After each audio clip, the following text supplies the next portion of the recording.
السلام عليكم ورحمة الله وبركاته، حبايبي اللي متابعيني عاملين ايه؟ معاكم احلى الاكلات مع ام علي. غنى عن التعريف بقى. انا مفتحه كده كام باكو من البسكوت زي ما انتم شايفين.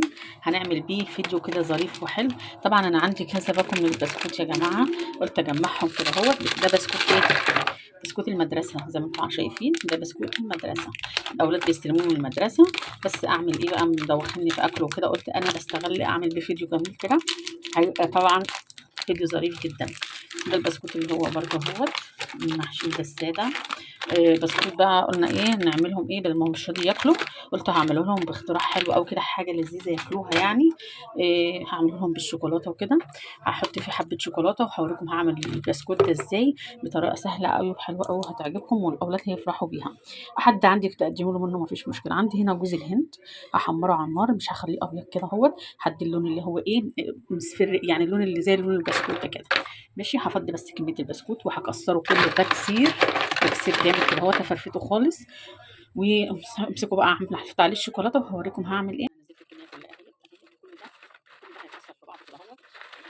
طبعا الفيديو، هيبقى ايه، غريب بالنسبه لكم شويه، بس والله العظيم في الاخر هتلاقوه جميل جدا. اوكي.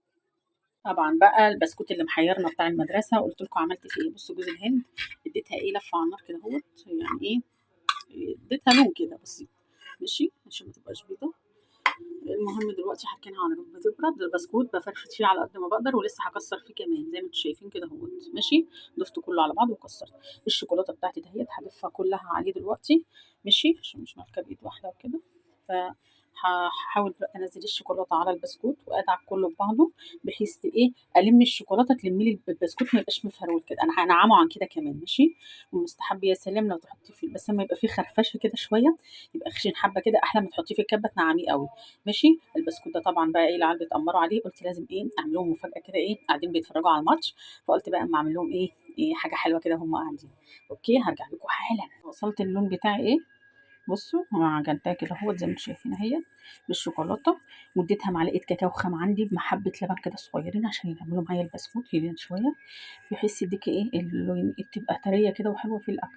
مش وهتيجي هنا تغلفيها بقى بالشوكولاته قصدي انا اسفه جوز الهند، وهتبصي بقى على حاجه عندك اللي هتقدمي فيها.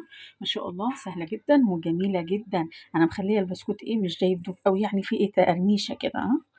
بص بقى اختراعاتي وحركاتي وتكاتي، يا سلام يا ام علي يا سلام. الطبق بيرقص كده لوحده، شفتوا الجمال والحلاوه. إيه البسكوت المدرسه يا جماعه، بسكوت المدرسه. ماشي، عملنا احلى حلويات النهارده. بصوا ملمسه كده دايبه دوب كده، ما شاء الله ما شاء الله، حلو قوي، جميله قوي، دايبه كده تاكلي. ما شاء الله حلوه قوي. ماشي، تعالوا كلوا معايا. طعمها حلو قوي، الشوكولاته مديها طعم كده حلو وممتاز كده. اوكي، شوفوا شكلها حلو قوي، وروعه روعه والله، هتعجبكم جدا. اهو البسكوت كان مركون مش بيتاكل، طبعا انا اديت الجوز الهندي لون عشان تديها ايه طعم حلو كده. اوكي، زي ما انتم شايفين هيبقى فيديو ظريف كده وهيعجبكم ان شاء الله. ما تنسوش اللايك والاشتراك في القناه عشان يوصلكم مني كل جديد. والسلام عليكم ورحمه الله وبركاته.